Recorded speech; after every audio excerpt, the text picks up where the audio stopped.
bagaimana si Adam, bagaimana si Ibrahim, nggak pernah itu. Cuman ujug-ujug Kangjeng Nabi Muhammad Shallallahu Alaihi Wasallam, Nabi besar yang ya tuh diagung-agungkan, dimulia-muliakannya seperti itu. Jadi nggak belajar semua nabi gitu, cuman hanya tahu aja. Oh, nggak bela-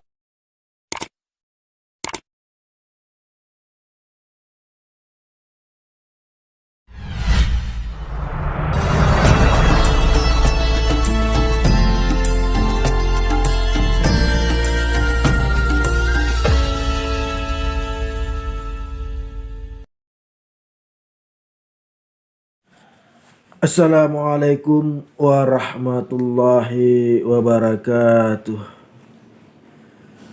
Alhamdulillah. Alhamdulillahi nasta'inu wa nastaghfiruhu wa na'udzu billahi min syururi anfusina wa min sayyiati a'malina. Man yahdihillahu fala mudhillalah wa man yudlil fala hadiyalah. Asyhadu an la ilaha illallah wa asyhadu anna Muhammadar Rasulullah. Allahumma salli ala sayyidina Muhammad wa ala alihi wa sahbihi wa man tabi'ahum bi ihsan ila yaumiddin, amma ba'd. Pemirsa yang dirahmati Allah, pada pertemuan kali ini kita akan membahas salah satu video, yaitu mengenai wawancara Pendeta Yusuf Manubulu dengan penginjil Aman Suherman. Nah, pemirsa yang dirahmati Allah, pada tayangan video tersebut Aman Suherman mengatakan beliau ini adalah seorang ustadz. Lalu karena membaca surat Az-Zukhruf, lalu dia murtad. Nah, pemirsa yang dirahmati Allah, dalam video yang diupload oleh Pendeta Yusuf Manubulu itu terdapat 10 kebohongan yang dilakukan oleh Aman Suherman, yang mana ketika Yusuf Manubulu itu mewawancarai Aman Suherman itu, Aman Suherman itu adalah seorang penginjil ataupun sudah menjadi pendeta.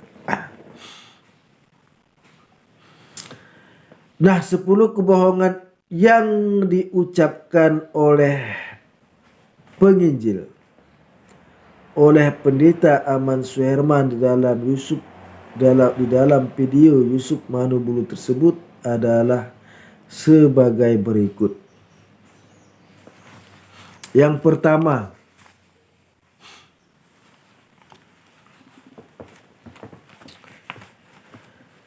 Aman Suherman mengatakan bahwasannya beliau ini adalah mantan seorang ustadz.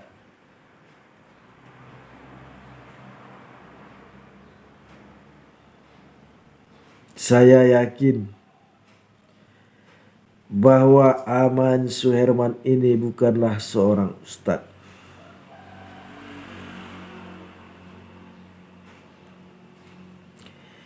Yang kedua,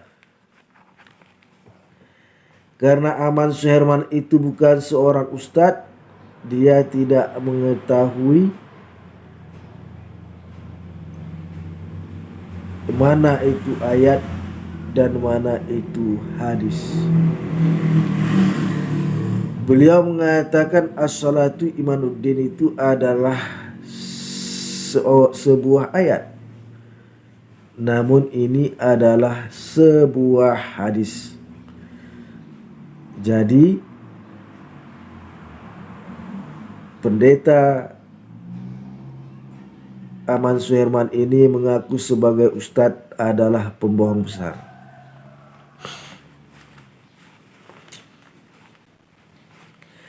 Yang ketiga, yang ketiga, ketika Yusuf Madubulu mengatakan,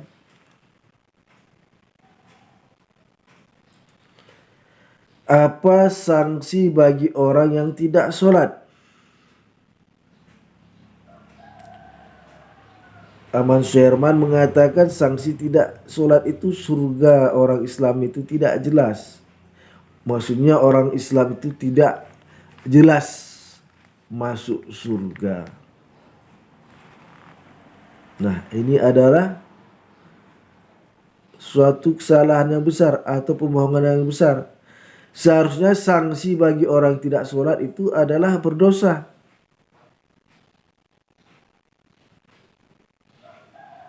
Bukan surga orang Islam itu tidak jelas. Orang Islam itu masuk surganya jelas. Jika Aman Suherman ini seorang ustadz, tentu dia mengetahui bahwa masuk surga itu jelas. Karena Nabi Muhammad SAW berkata, barang siapa yang di akhir kalamnya, di akhir perkataannya mengucapkan la ilaha illallah, maka masuk surga. Nabi Muhammad SAW berkata, yang di akhir kalamnya mengucapkan tidak ada Tuhan selain Allah, maka pasti masuk surga.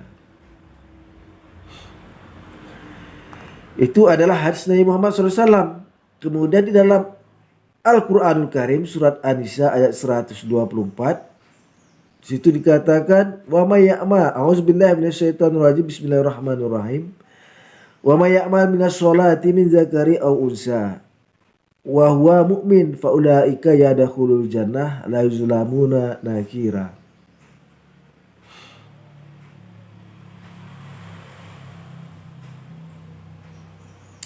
Barang siapa yang berbuat kebaikan, baik dari laki-laki maupun perempuan, dan mereka itu beriman, maka diwajibkan masuk surga dan tidak sedikit pun dianiaya dalamnya.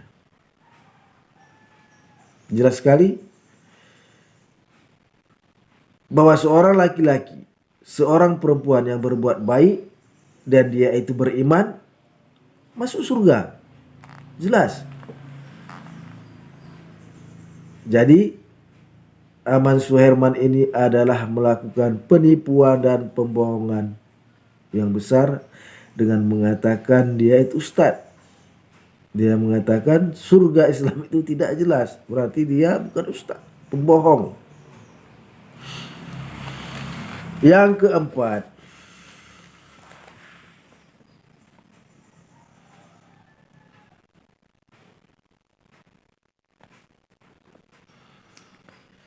jelas seperti yang ucapkan tadi, jika dia seorang ustadz, maka dia mengetahui bahwasanya masuk surga itu jelas. Kemudian yang kelima adalah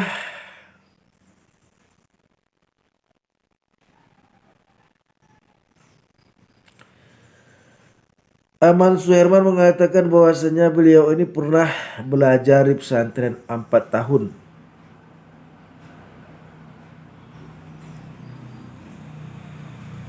Mengapa saya katakan Aman Suherman ini belajar pesantren 4 tahun adalah suatu kebohongan? Karena dia tidak bisa membaca tilawatil Quran. Aman Suherman ini tidak bisa mengatakan dengan benar tilawatil Quran. Dia mengucapkan tiwalatil Quran, itu berbeda artinya. Musabakah tilawatil Quran, musabakah tiwalatil Quran berbeda. Jadi Aman Suherman ini jelas-jelas kembali melakukan satu kebohongan. Yang keenam,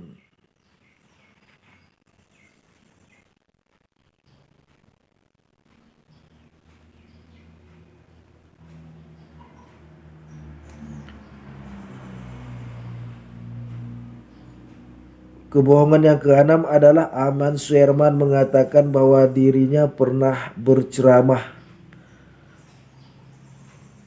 di Sumedang, di Pemanukan, kemudian di Tasikmalaya dan sekitar Jawa Barat. Saya yakin ini pun adalah suatu kebohongan yang besar.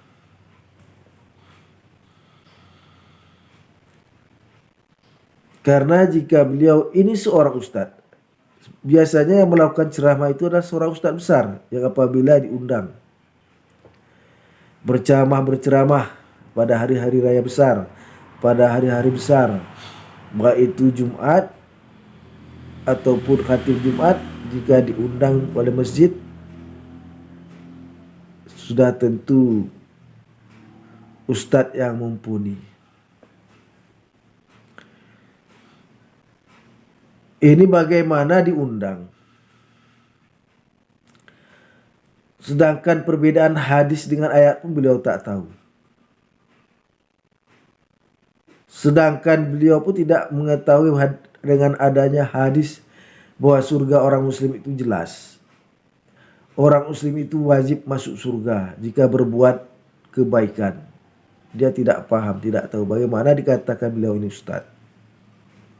Bagaimana beliau ini bisa diundang? Ini adalah kebohongan yang besar bagi kami. Yang ketujuh, pembohongan yang dilakukan oleh Aman Suherman ini di YouTube Manu Bulu, yang disiarkan oleh YouTube Manu Bulu itu adalah Aman Suherman ini beliau mengatakan di dalam agama Islam tidak ada mengajarkan sejarah 25 nabi. Hanya dikatakan ada 25 nabi saja, tidak diajarkan, tidak dikatakan, tidak ditulis sejarah 25 nabi dan rasul. Nah, ini adalah pembohongan yang besar. Ini membuktikan kembali lagi bahwasannya Aman Suherman ini bukan ustadz, yang mana beliau mengatakan telah berceramah berkeliling di Sumedang, Pemanukan, Cimalaya, dan Jawa Barat sekitarnya. Ini adalah pembohongan yang besar. Masa beliau tidak mengetahui adanya buku yang mengisahkan cerita 25 nabi dan rasul, dari Nabi Adam sampai dengan Nabi Muhammad. Kok Aman Suherman ini mengatakan hanya namanya saja, tidak ada kisahnya. Ini jelas-jelas pembohongan juga. Kemudian pembohongan oleh Aman Suherman yang ke-8 adalah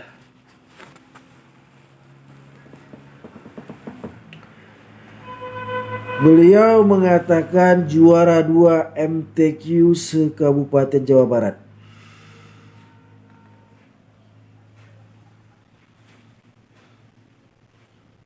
Beliau mengatakan juara 2 se-Kabupaten Jawa Barat. Bagaimana juara 2 se-Kabupaten Jawa Barat? Sedangkan membaca tilawatil Quran saja dia tidak paham, tidak tahu. Sedangkan membaca tilawatil Quran saja dia belepotan. Sedangkan berbahasa Arab saja dia belepotan.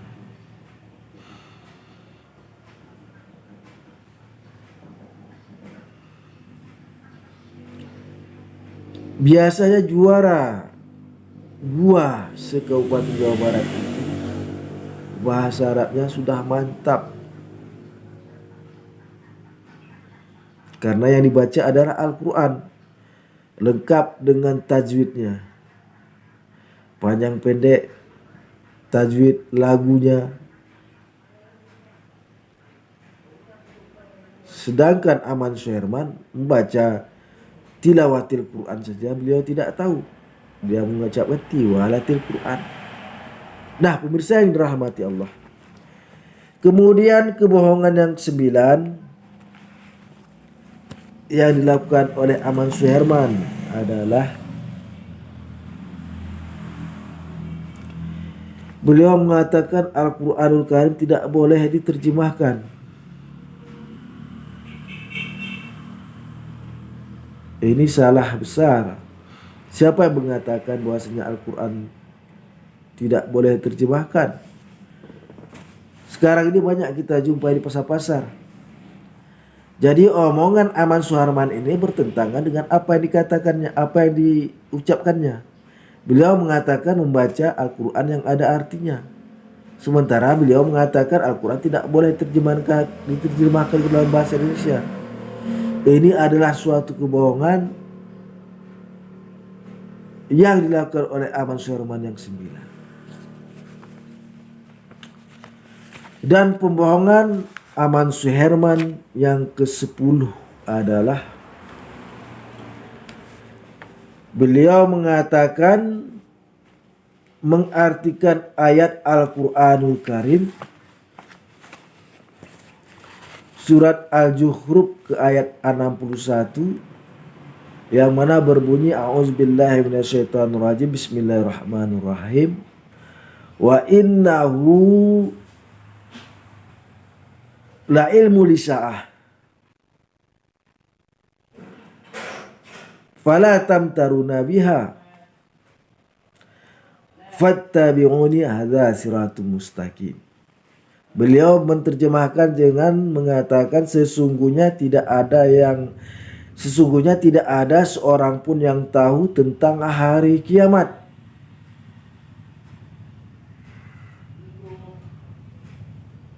Kata Isa,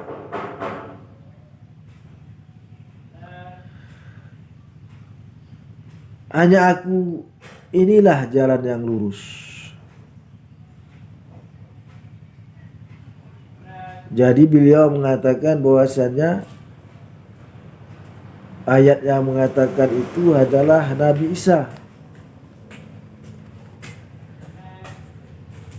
Jadi kami ulangi sekali lagi, Aman Suherman menerjemahkan ayat Al-Zukhruf ayat 61 itu adalah sesungguhnya tidak ada seorang pun yang tahu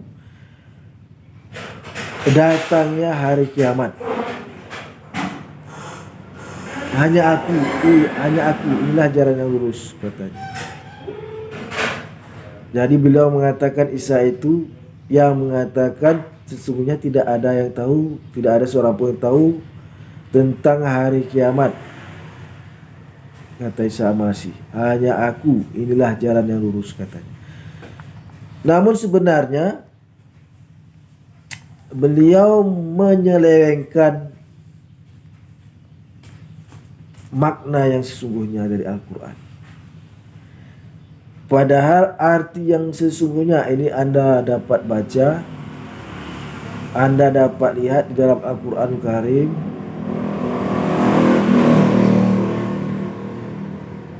Yang berbahasa Indonesia atau diterjemahkan ke dalam bahasa Indonesia. Yang mana situ dikatakan ini adalah arti yang sesungguhnya dan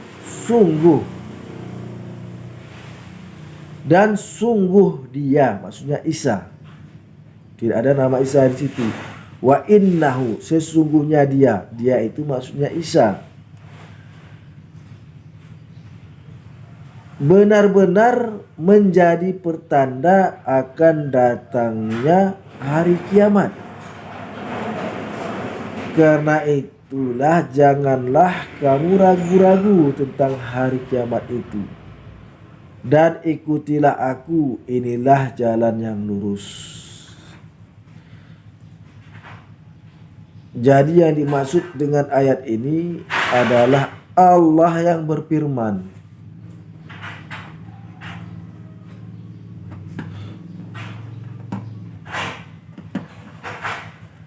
Di ayat ini jelas sekali Allah yang berfirman mengatakan bahwasannya dia, maksudnya Isa, benar-benar sebagai suatu pertanda tentang datangnya hari kiamat. Maka ikutilah aku, inilah jalan yang lurus. Jadi kita mengikuti Allah yang terdapat dalam Al-Quranul Karim, yaitu maksudnya agama Islam. Jadi agama Islam itu yang jalan yang lurus. Dan datangnya Isa itu sebagai pertanda datangnya hari kiamat. Ini maksudnya adalah kedatangan Isa yang kedua sebagai panglima perangnya Imam Mahdi. Jadi di hari kiamat kelak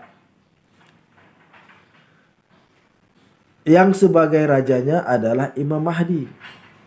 Yang nama Imam Mahdi ini sama dengan nama Nabi Muhammad SAW. Dan Imam Mahdi ini nama ayahnya pun sama dengan nama ayah Nabi Muhammad SAW.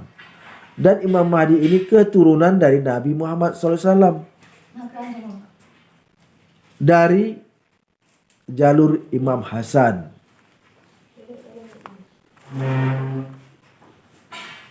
Jadi Imam Mahdi ini namanya sama dengan Nabi Muhammad SAW. Nama ayahnya sama dengan nama ayah Nabi Muhammad SAW. Dan dari keturunan Nabi Muhammad SAW dari jalur Imam Hasan, yaitu anaknya Ali bin Abi Thalib dengan anaknya Nabi, dengan dari istrinya anaknya Nabi Muhammad SAW, yaitu Fatimah. Sedangkan Nabi Isa, dia itu sebagai panglima perang, karena dia yang akan membunuh babi, mematahkan salib, dan membebaskan pajak. Tak mungkinlah raja yang turun memerintahkan membunuh babi, yang membawa pasukan membunuh babi, yang membawa pasukan mematahkan salib. Jadi Nabi Isa itu sebagai pertanda datangnya hari kiamat. Jadi sangat jelas sekali bahwasannya pembohongan yang ke-10 yang dilakukan oleh Pendeta Anan Suherman ini adalah beliau memutarbalikkan ayat, memutarbalikkan terjemahan Al-Quran yang terdapat di dalam surah Al-Zukhruf ayat ke-61. Jadi wajar saja, wajar jika Pendeta Yusuf Manubulu dan Aman Suharman ini ditangkap oleh polisi.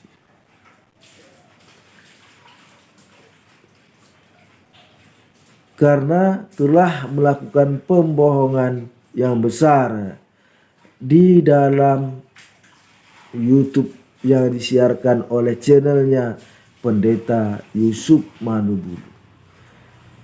Jadi kami sangat mendukung atas penangkapan Pendeta Yusuf Manubulu dan Pendeta Aman Suherman yang mengaku sebagai ustadz ini. Karena hanya beberapa menit kami menonton channelnya, kami telah dapat menyimpulkan 10 kebohongan yang besar yang dilakukan oleh Aman Suherman ini. Nah, pemirsa yang dirahmati Allah,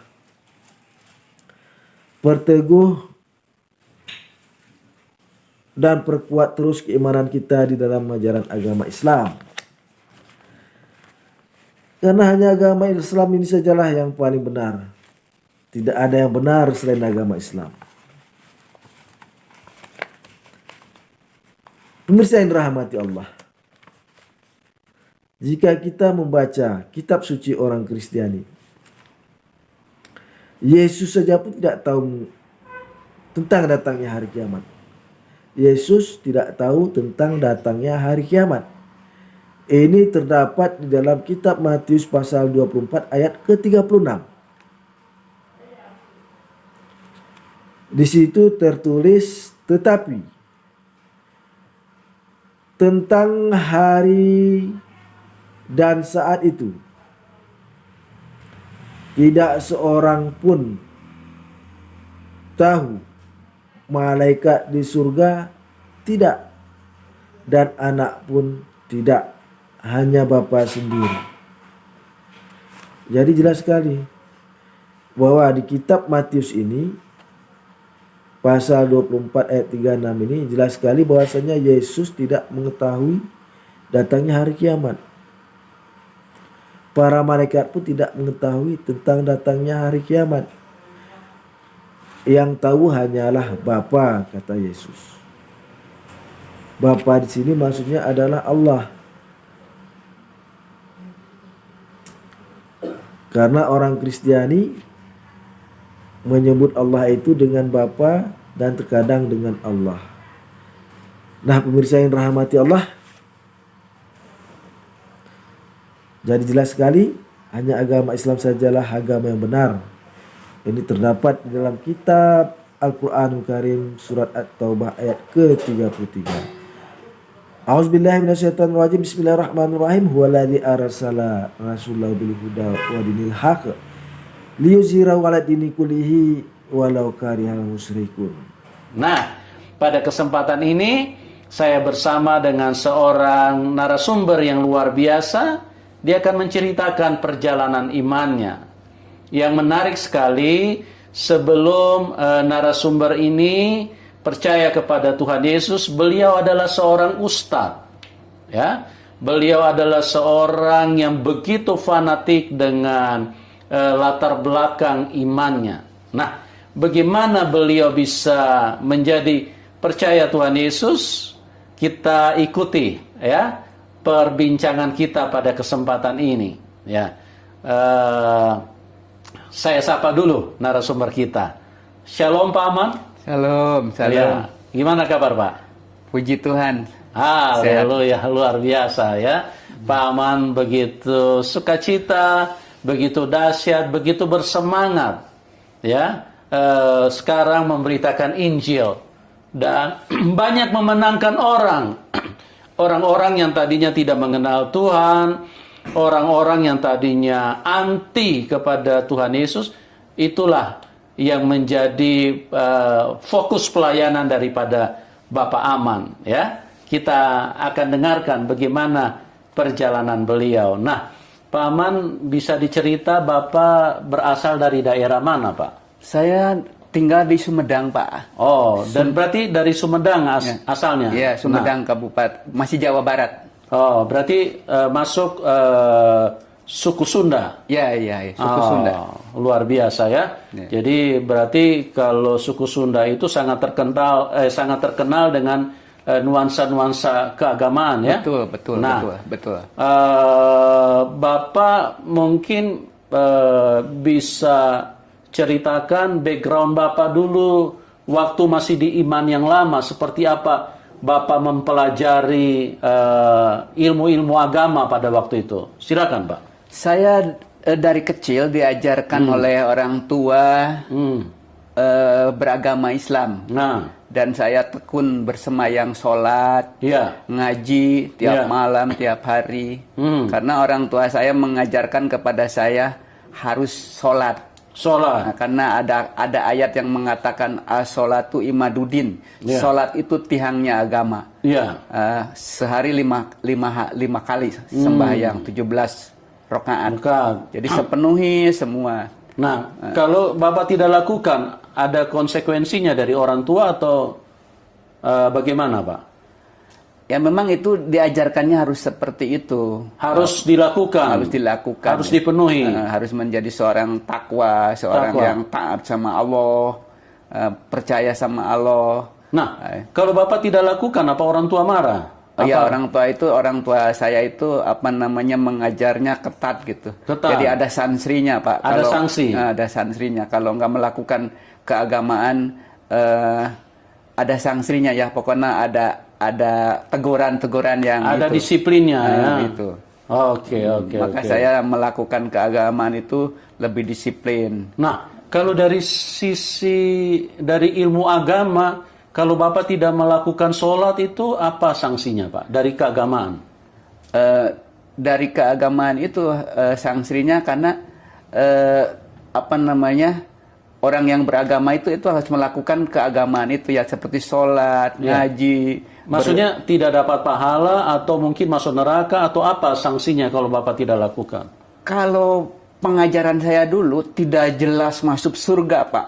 Tidak bisa masuk surga? Tidak jelas masuk surga karena kita bisa masuk surga itu disesuaikan dengan amal ibadah gitu. Harus banyak amal ibadah itu. Itu harus dilakukan. Harus dilakukan gitu, Pak. Jadi tidak ada kata pasti, tidak ada kata pasti gitu ya. Tidak ada kata pasti, tapi harus lakukan. Harus. Ibadah harus dilakukan. Harus dilakukan. Semacam selawat Nabi, ngaji, itu ya, sembahyang yang 5 waktu, sembahyang sunat, ada duha, ada tengah malam juga tahajud, itu semua saya lakukan. Bapak lakukan Saya dengan lakukan. setia? Dengan setia, Pak. Oke. Nah, pertanyaan saya, Pak, Bapak di dalam mempelajari ilmu agama, apa Bapak dididik di mana? Di pondok pesantren atau cuma didikan orang tua saja? Bagaimana? Kalau dari kecil saya dididik dengan orang tua, saya masuk sekolah SMP juga Senawiyah, SMA Aliyah, bahkan saya sampai di pesantrenkan sama orang tua saya. Oh, di pesantren. Ya. Berapa lama Bapak belajar di pesantren? Ya 3-4 tahun lah.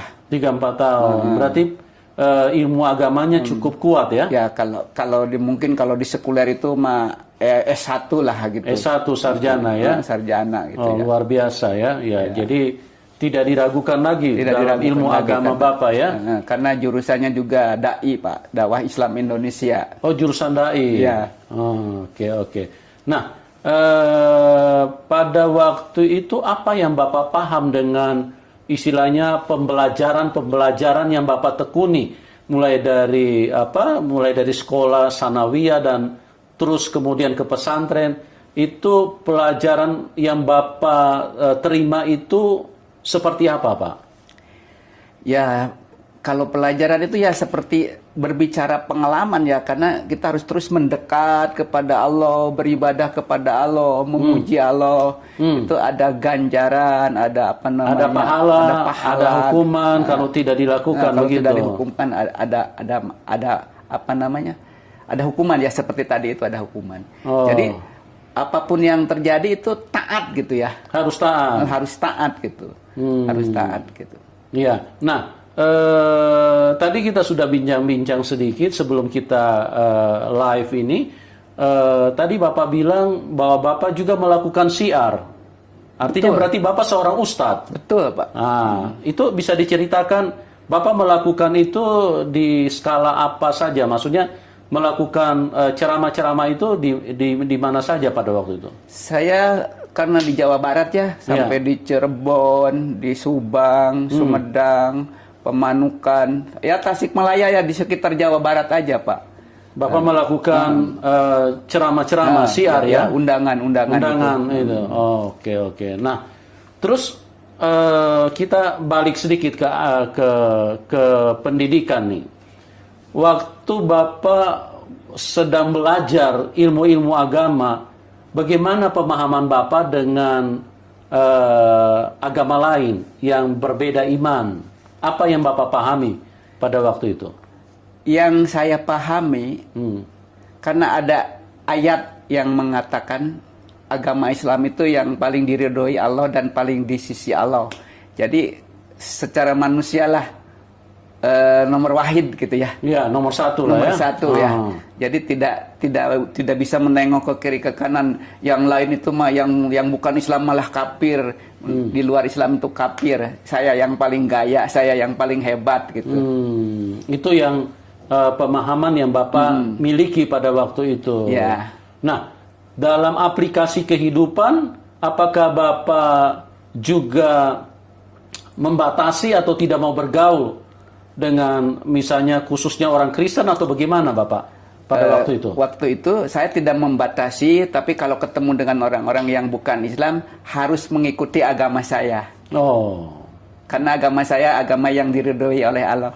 Berarti Bapak aktif sekali di dalam melakukan siar-siar, menyampaikan ajaran yang Bapak pahami pada waktu itu ya, Iya. yang Bapak yakini. Iya. Jadi setiap orang harus ikuti. Harus ikuti. Ikuti kepercayaan Bapak. Bahkan walau ada orang Islam yang abal-abal, yang nggak sholat, yang nggak ngaji, saya marahin gitu waktu itu. Karena ya percuma kamu hanya makan aja di dunia ini, hanya minum aja, nggak sembahyang sama Allah gitu ya, itu aja. Orang yang paling fanatik lah nggak seneng kalau lihat orang Islam biasa-biasa, nggak sholat, nggak ngaji, saya marahin. Apalagi di luar Islam saya ajak harus jadi Islam. Kalau mereka tidak mau, Pak? Ya kalau mereka tidak mau ya diancam-ancam, yang nanti ya kamu kalau nggak jadi Islam masuk neraka dan sebagainya gitu. Oh, jadi ada istilahnya intimidasi lah ya. Ya betul. Bahwa kamu nanti masuk neraka atau dan lain-lain seperti itu ya. Betul. Nah, berarti Bapak melakukan itu juga cukup lama ya pada waktu itu. Cukup lama.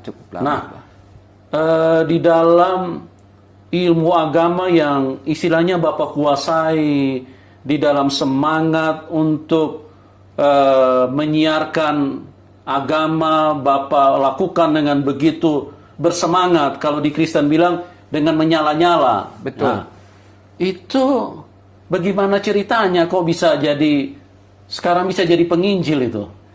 Karena dulu saya Pak dari kecil belajar abjad Arab itu ya, disatukan sampai dibaca, itu pakai huruf Arab Pak, nggak pakai bahasa Indonesia gitu. Oke. Terus diajarkan sama guru Nabi, semuanya 25 sampai Nabi Muhammad, diajarkan malaikat 40 malaikat anu diajarkan, semua diajarkan. Tapi nggak pernah disuruh bicara sejarah. Bagaimana si Adam, bagaimana si Ibrahim, nggak pernah itu. Cuman ujug-ujug Kangjeng Nabi Muhammad SAW, Nabi besar yang ya tuh diagung-agungkan, dimulia-muliakannya seperti itu. Jadi nggak belajar semua Nabi gitu. Cuman hanya tahu aja. Oh, nggak belajar sejarah ceritanya. Iya. Jadi cuma tahu bahwa ada 25 Nabi. Kemudian diakhiri dengan Muhammad. Betul. Seperti itu ya Bapak pahami. Nah, terus apa hubungannya kok bisa akhirnya lari kepada Tuhan Yesus, percaya dan mengikuti Tuhan Yesus? Waktu itu saya kan suka diundang musabaqat tiwalatil Quran Pak ke daerah-daerah. Di sebelum Bapak peserta atau cuma diundang? Peserta. Pernah jadi peserta? Peserta. Karena boleh tahu pernah juara nggak Pak? Pernah juara kedua se-Jawa Barat saya. Oh, juara kedua se-Jawa Barat ya. Betul. Luar biasa juga Bapak punya perjalanan iman ini ya. Nah, Bapak diundang itu dalam rangka apa pada waktu itu? Itu kan perlombaan Pak. Perlombaan? Ada kejuaraannya. Oh, kejuaraannya. Iya betul. Ada juara 1, juara 2, juara 3 gitu. Nah. Sekabupaten.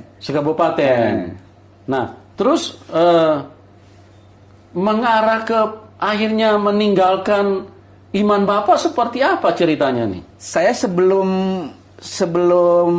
pergi kan harus persiapan. Iya. Karena kalau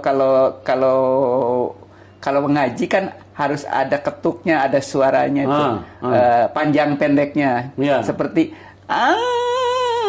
kan itu harus logatnya itu harus bagus gitu kan. Harus bagus, harus pas ya. Harus pas gitu. Karena kalau baca Al-Quran beda dengan baca huruf Latin, beda gitu. Iya. Ada lekak-lekuk, naik turun. Iya, naik turun kayak intonasinya kayak lagu ya, kayak ini ya. Iya. Kayak apa nyanyi gitu ya. Itu yang dinilai dewan juri kan seperti itu. Nah, terus bagaimana kok bisa akhirnya kok meninggalkan keyakinan Bapak? Saya di situ punya Al-Quran, ada terjemahannya Pak. Ada terjemahannya. Memang sebelumnya Al-Quran Bapak tidak ada terjemahan? Tidak ada, karena saya tidak boleh sama guru saya pakai terjemahannya. Alasannya? Alasannya itu bahasa Arab nggak boleh diterjemahkan karena untuk orang-orang Arab Pak waktu itu. Untuk orang-orang Arab, jadi tidak boleh diterjemahkan. Karena kan tinggalnya di Arab untuk orang-orang Arab. Tapi kan kalau udah ada di Indonesia, mungkin harus ada terjemahan, tapi waktu itu masih nggak ada juga gitu. Masih nggak ada. Ya kalau nggak diterjemahkan bagaimana orang Indonesia mengerti, Pak? Iya betul, Pak. Nah, udah gitu. Oke. Terus pada waktu Bapak diundang musabakah itu, nah itu Al-Quran yang Bapak pegang itu ada terjemahannya? Ada Pak. Waktu yang mau dibacakan? Ada itu. Apa yang terjadi pada saat itu? Waktu itu saya mempelajari di rumah, karena yang dikomandangkan kalau di musabakoh di Walatil Quran zaman dulu saya bukan di gedung, Pak, di halaman rumah, pakai tenda-tenda begitu. Jadi ditonton sama orang itu di halaman rumah gedung, pakai tenda gitu. Nggak pernah di gedung atau di wisma atau di hotel, nggak pernah, Pak. Iya. Jadi kalau misalnya di Sumedang itu bukan di kantor kecamatan, bukan, paling di depan kantor desa gitu. Karena yang menonton itu kan rata-rata di luar gitu. Iya. Nah, itu seperti itu. Nah, terus terjemahan apa yang Bapak lihat yang membuat Bapak akhirnya meninggalkan iman Bapak gitu loh? Ya, waktu itu saya melihat yang tadi yang Nabi 25 itu. Nabi Isa itu dikatakan di Al-Quran itu besar di dunia, besar di akhirat. Bahkan saya kan setiap hari membaca surat Al-Fatihah itu, Sirotol Mustaqim, tunjukkanlah aku Sirotol Mustaqim. Sesudah itu saya belajar, ternyata di Al-Quran itu lebih banyak berbicara Isa itu. Dikatakan di surat Al-Jukhruf pasal 43 ayat 61, wa innahu la ilmu sa'ati palatantaruna biha wa tabi'uni hadal Sirotol Mustaqim. Sesungguhnya tidak ada seorang pun yang tahu hari kiamat, hanyalah aku, kata Isa Al-Masih. Inilah jalan yang lurus.